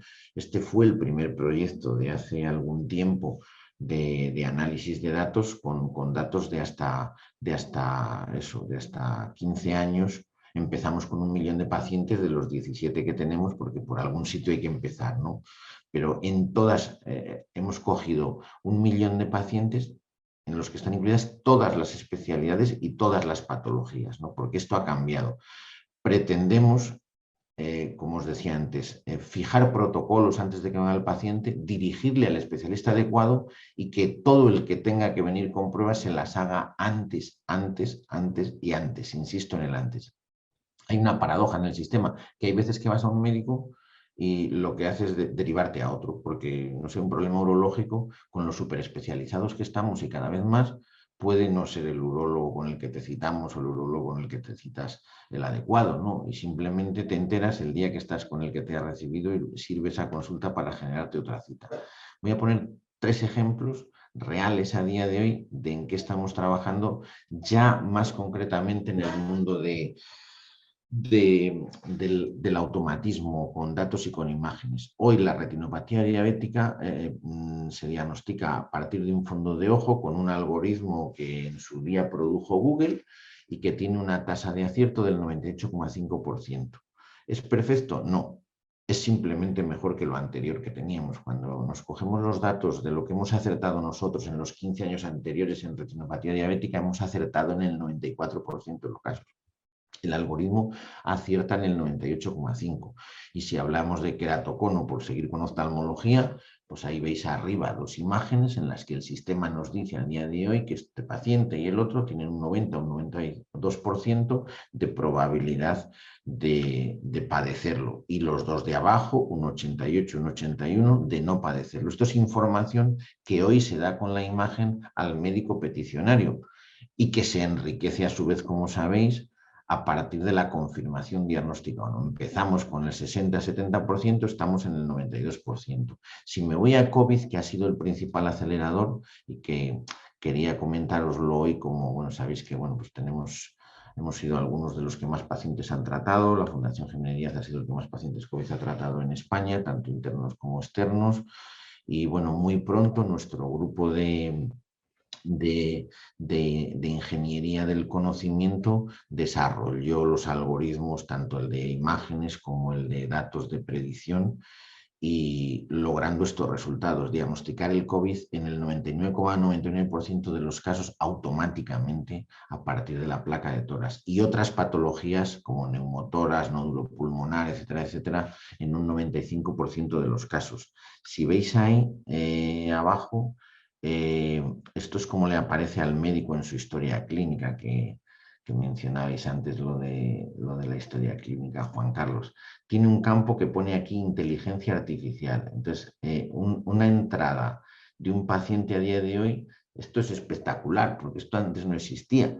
Viene valorado ya y te dice que el algoritmo de inteligencia artificial te lo clasifica como patológico, como dudoso en amarillo o como verde no patológico. Y cuando pones el ratón encima, te dice el porcentaje de fiabilidad que tiene ese diagnóstico automático. Bueno, esta es nuestra estrategia. No digo que sea mejor ni peor, pero hasta este punto se está llegando en el manejo de los datos. Si hablo de cáncer de mama, 83,31% somos capaces a día de hoy ya con algoritmos de presentar la malignidad automáticamente. Si hablamos de dermatología, pues veis ahí ejemplos, 94% benigno, 99,78% maligno.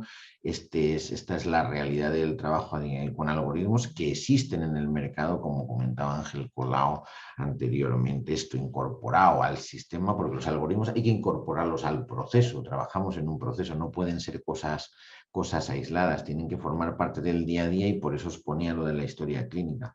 Y más importante que eso es todavía esto. Hay mucho texto aquí que no os voy a leer, simplemente esto fue la primera publicación que se hizo a principios de marzo, cuando el COVID, que es algo que detectaron los ingenieros, no los neumólogos, que había una correlación entre la ferritina, entre los linfocitos y el desarrollo de la neumonía bilateral, simplemente con alertas cruzando datos. Esto no nos lo habíamos planteado nunca porque no existía el COVID. Vamos, esa correlación es lo que hizo cambiar el panorama y determinar que alguien iba a desarrollar una neumonía bilateral antes de hacerle una placa, porque sabéis que uno de los problemas que tuvimos al principio de la pandemia es que gente que estaba bien, que tenía los pulmones bien, en 24 horas o 24, 48 horas, misteriosamente desarrollaba una neumonía bilateral, y cuando le decíamos que se quedara en casa era un riesgo tremendo, porque si hubiéramos observado desde el principio bien las analíticas, hubiéramos sabido que iba a desarrollar esa neumonía bilateral con una certeza del 100%. O sea, porque hay una correlación entre características del paciente y parámetros analíticos que no hacen falta hacerle una foto de los pulmones, y que incluso es contraproducente, porque si la placa de tórax estaba bien, pensábamos que el paciente estaba bien, y no es verdad, está bien, pero mañana va a estar fatal y necesita un ingreso o un tratamiento. Y por último, ir con esta reflexión que también os sonará. Hay mucha gente monitorizando por ahí, haciendo cosas bueno, pues eso, de parámetros de este tipo, de constantes. Vienen los pacientes, que si corro tanto, que si subo tantas escaleras, que si ando tantos kilómetros, que si hago bicicleta estática y todas estas cosas, que están muy bien. Pero ¿qué quieres que hagamos con todos estos datos? Es que, bueno, está bien. A mí me puedes contar cuántas ciudades has visitado en el mundo, que esto es para el entrenamiento personal. O sea, que no tenemos que estar más monitorizados, en casa de lo que lo estamos en el hospital. Esta pregunta de, bueno, vale, ¿y qué quiere que haga yo con todo esto? ¿Qué quiere que me lo almacene aquí en la historia clínica? Pues no tiene mucho sentido tampoco esta obsesión por la monitorización continua. No somos seres enfermos. Como decía Goethe, lo importante no es lo que sabemos. Tenemos muchos datos. Lo importante no es lo que sabemos, es lo que hacemos con ello. Quedaos con esta frase. Lo importante no es lo que sabemos. Goethe evidentemente no estaba pensando en Big Data ni en anticipación diagnóstica cuando escribió esto en el Werther, ¿no? Pero es muy apropiada, porque dedicamos mucho tiempo a saber y poco a buscar resultados. Y claramente nuestro modelo asistencial debe evolucionar de una medicina de actos a una medicina de procesos. Con una ilustración ahí de lo que era la carta, lo que es el WhatsApp. Insisto en el WhatsApp, porque desde luego es algo que nos ha revolucionado nuestras vidas. procesos que nos permiten hacer cosas antes de que venga el paciente, mejorar en tiempo y en resultado durante su estancia y continuar haciendo cosas después de que se vaya del hospital. Esto es un proceso no solo intrahospitalario, sino extrahospitalario. Y todo esto trabajando en red. ¿Cómo se hace esto? Pues yo creo que no hay camino, como decía Antonio Machado, caminante no hay camino, se hace camino al andar.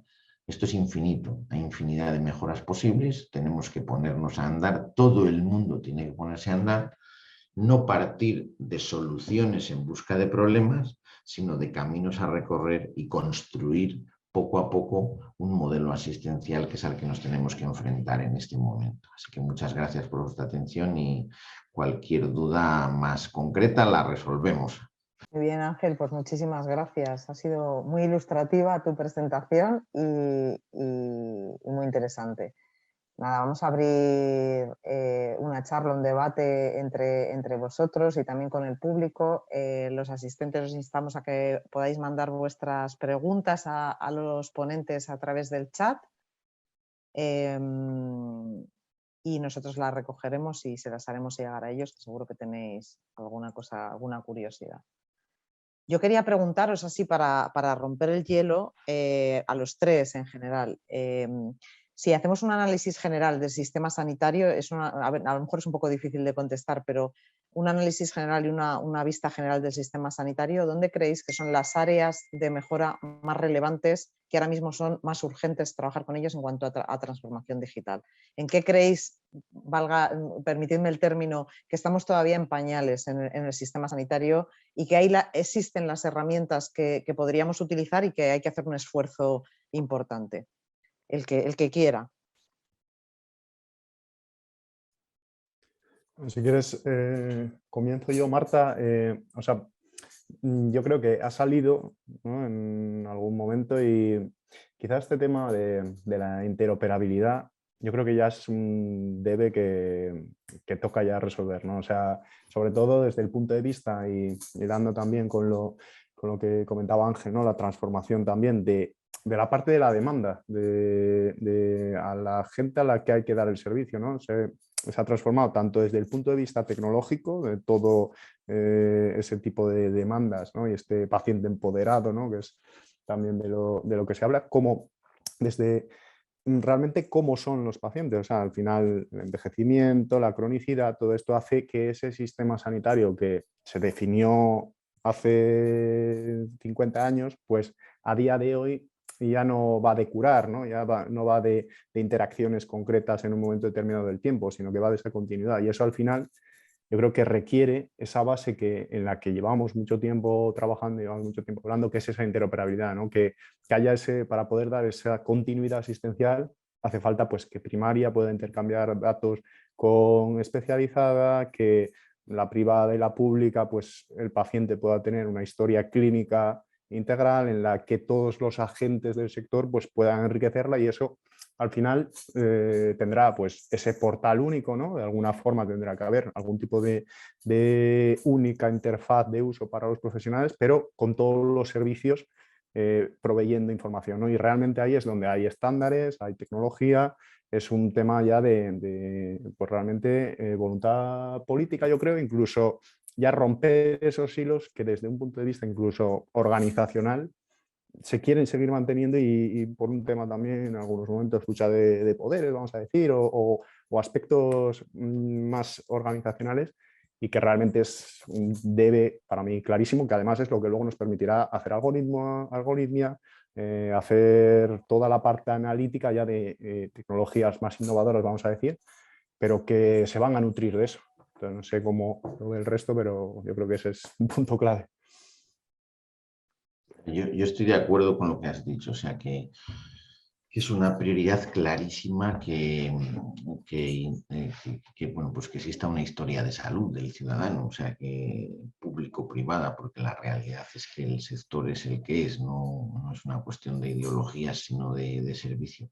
Y añadiría lo único a lo que has comentado, que el principal agente de esa interoperabilidad creo que debe ser el paciente. O sea, si todos ponemos a disposición del paciente la información, ya el paciente es capaz de manejarse con ello. No necesitaríamos un macroproyecto de definición de estándares, ¿no? Nos perdemos por las ramas muchísimas veces, ¿no? Y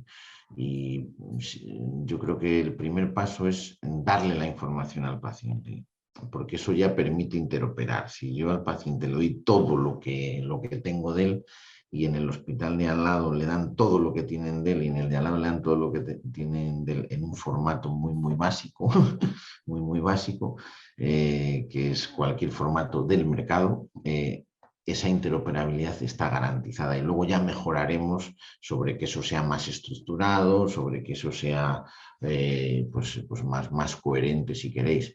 Como reflexión, y creo que uno de los principales problemas es la accesibilidad.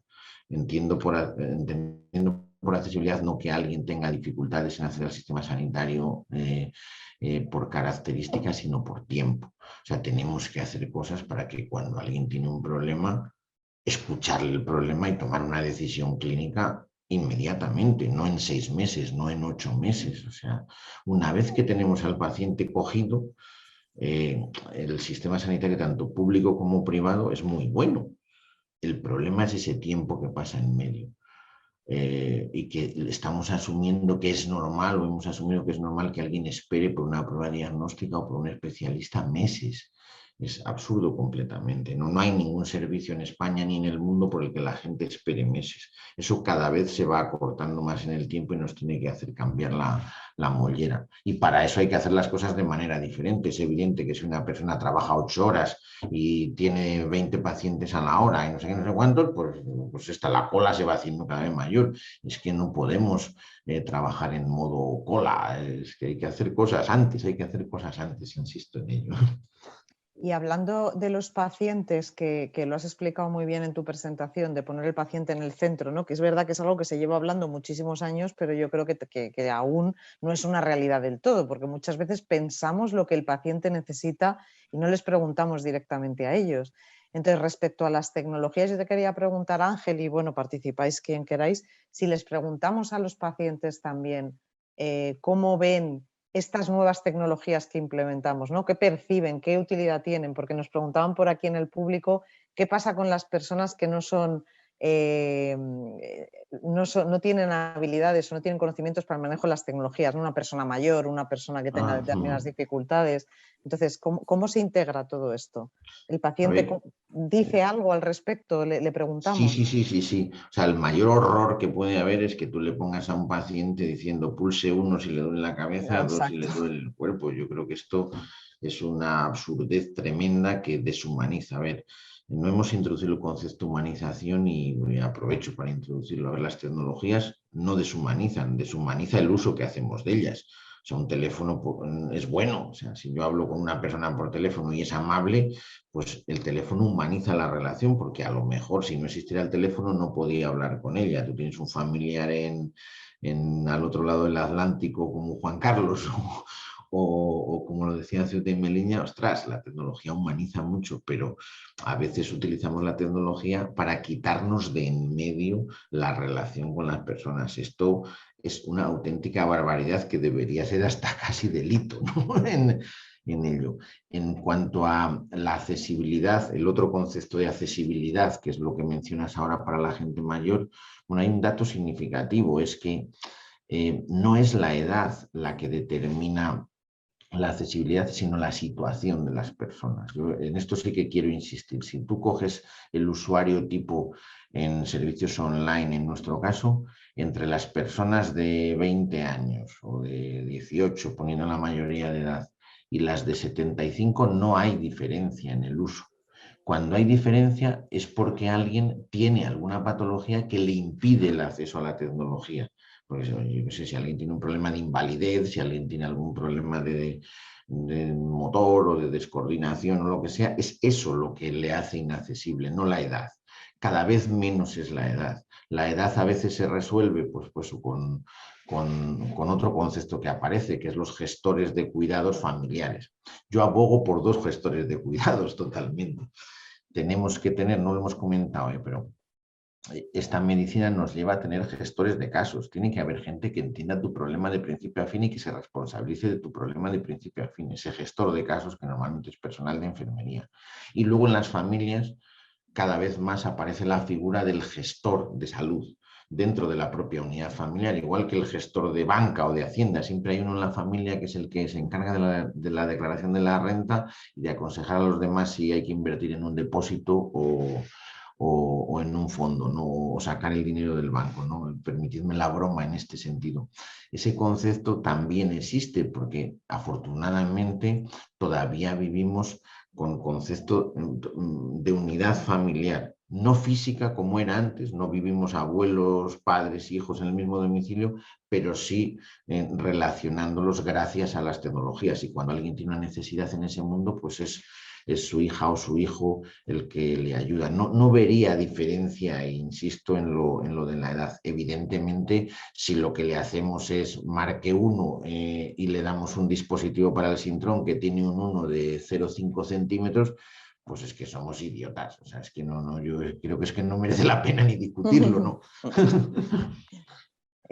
Y luego os quería preguntar también, había hablado Juan Carlos de la importancia de preparar una buena propuesta, ¿no? Y adaptarla al cliente, y tiene mucha relación con lo que comentaba Ángel, de me vienen a vender una cosa que yo no necesito ni voy a aplicar nunca, ¿no?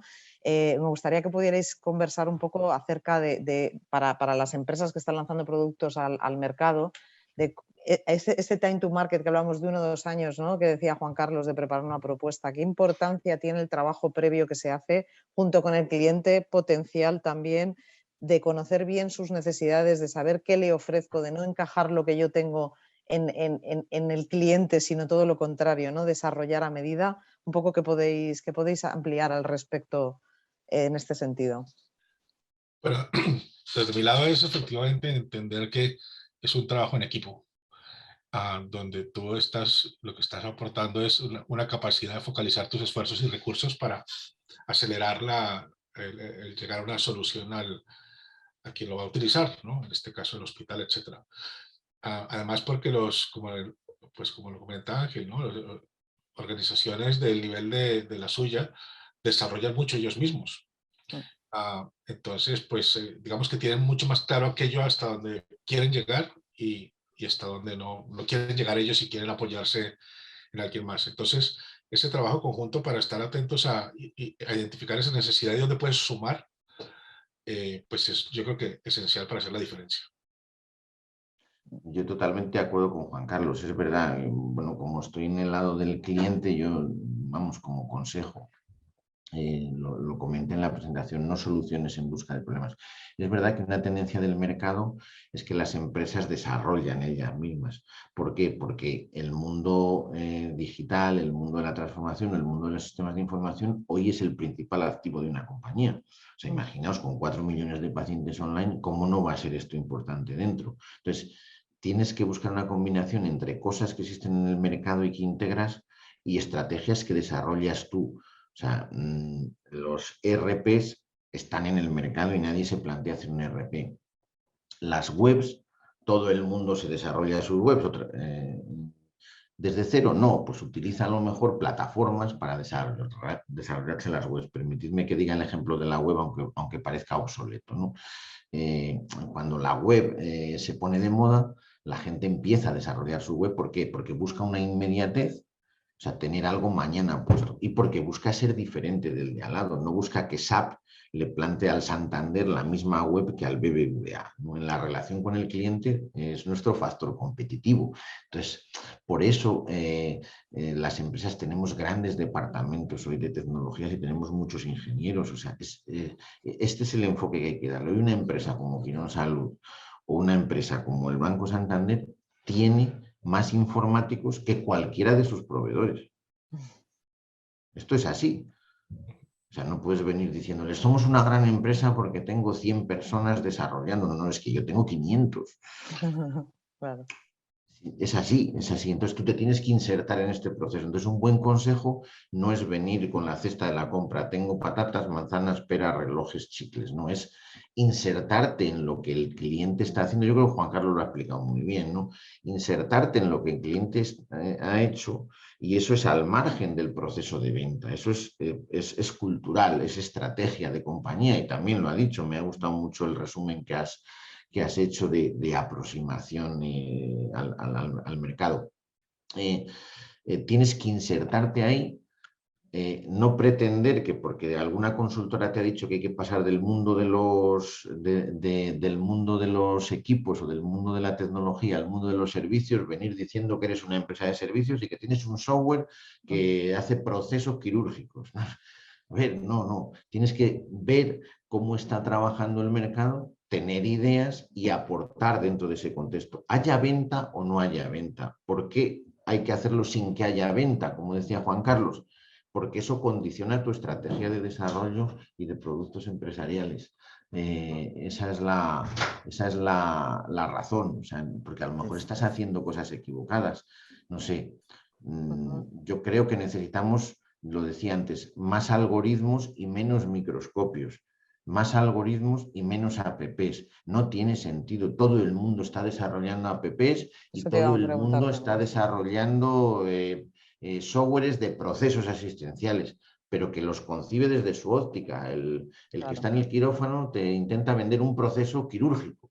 Es que no hay un proceso quirúrgico, hay un proceso de paciente en el que la cirugía es una parte que tiene que formar parte del otro. Si tú tienes una herramienta que tiene un algoritmo que optimiza la programación quirúrgica, eso sí es insertable en mi proceso quirúrgico. Pero no puedes tener un proceso quirúrgico o una app donde lo primero que hay que hacer, como decía Ángel Colau antes, es integrarla con lo demás, porque eso no es tan sencillo, ¿no? O sea, es que ¿qué se va a poner? ¿El médico a picar los datos en tu app? ¿Tú a picar los datos y que luego alguien tenga, yo qué sé, cuántas tiene que tener un médico? ¿150 apps para manejarse? Todas las apps que nacen no se llegan a reproducir. O sea, la principal característica de una app es que no sirve para nada.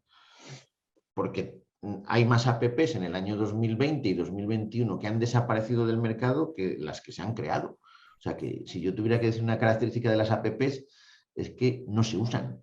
Hay muy pocas que se lleguen a usar, ¿no? Con lo cual pensemos, si se nos ocurre una idea, que la solución no es hacer una app, sino un servicio que inserte a alguien, app, da igual app que aplicación, en su proceso, ¿no? Solo quería aportar, porque es que justo todo lo que estaba comentando Ángel es algo que yo creo que, sobre todo empresas que vienen del mundo de la tecnología e intentan entrar en el mundo de la salud, les ocurre en muchas ocasiones, ¿no? Esto de no entender un poco el ecosistema o entender un poco de las particularidades que tiene, y sobre todo ver cómo integras eso dentro del proceso. O sea, yo por eso creo que desde el punto de vista de arrancar una innovación en el mundo de la salud es clave desde el minuto uno tratar de colaborar con algún hospital, con algún centro, entender todo esto, lo que ya hay en el mercado, cómo se trabaja, ver cómo encaja. Yo, por poner un ejemplo, ¿no?, que va en la línea de lo que comenta Ángel, pues estamos haciendo cosas, ¿no?, de dispositivos, wearables y tal.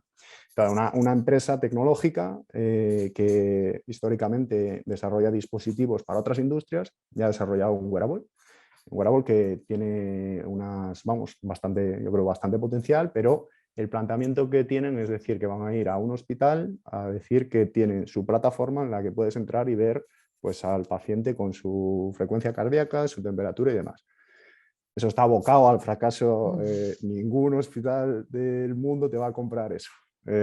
O identificas una forma de decir, vale, a lo mejor este dispositivo está bien, pero tenemos que ver cómo lo integramos en la historia clínica electrónica, o sea, el enfoque, ¿no?, de aproximamiento al mercado con la tecnología, pues yo creo que tiene que ir en esa línea, ¿no? Y ahí sí que por eso recomiendo 100% de buscar acercarnos a los hospitales, buscar acercarnos a gente, por un lado, para identificar necesidades, identificar nichos en los que a lo mejor realmente la innovación o esta tecnología puede aportar valor, y luego además ver cómo la integramos en el ecosistema general, porque es que hay muchas cosas hechas y es que es, como comenta, ¿no?, es el core. Y si luego te vas a al SERMAS o te vas a cualquier organización pública, también tienen su equipo enorme de gente que está desarrollando, gente que está haciendo cosas, o sea, no están esperando a que llegues tú proponiendo una solución, sino que llevan años trabajando, ¿no? Entonces hay que ver cómo encajas ahí.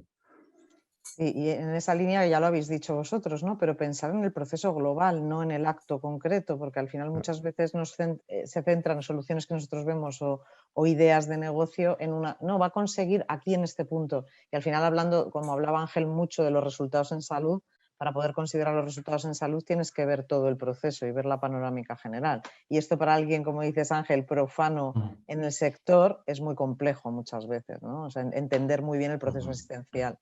Entonces, sí, pero vamos, yo creo que va de humildad también, o sea, sí, no pasa nada, porque hay errores muy básicos y lo habéis comentado, lo han comentado Ángel y Juan Carlos también. Uno muy básico se ha mencionado el pago por uso, que como la panacea de la comercialización, que yo creo que está bien, pero cuando llegas en un modelo pago por uso a organizaciones grandes, resulta que cuesta mucho más el collar que el perro, ¿no? Yo pongo muchas veces el ejemplo a gente que viene y que te cuenta ideas en pago por uso. No tienes que invertir nada porque esto es en pago por uso. Ya por 25 euros al mes. Yo, claro, es que un seguro de salud en España, uno razonable, cuesta 50 euros al mes. Entonces, claro, cualquiera que desarrolla un modelo de negocio en el que su kit vale 25 euros al mes, no deja lugar para que la persona que lo use se ponga enferma. Claro, lo estaba comentando Ángel, claro, ¿quién financia esto? Claro, porque ¿a quién se lo vas a vender? Y lo comentó Juan Carlos también, ¿a quién se lo vas a vender?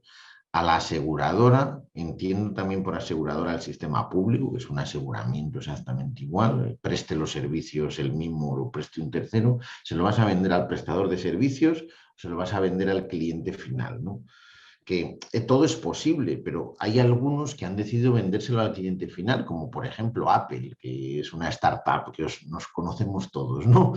Pero claro, lo ha posicionado en un segmento de lujo y en un segmento de regalo. No, porque si lo posiciona en un segmento de preocupación por la salud, no hubiera vendido ningún Apple Watch con electros, ¿no? Te lo vende por una funcionalidad más y pagas 500 euros el que lo paga por otras cosas, porque bueno, pues que no sabemos qué regalar por Navidad o por los cumpleaños, ¿no? Por decir una chorrada en este sentido, y perdonadme la frivolidad.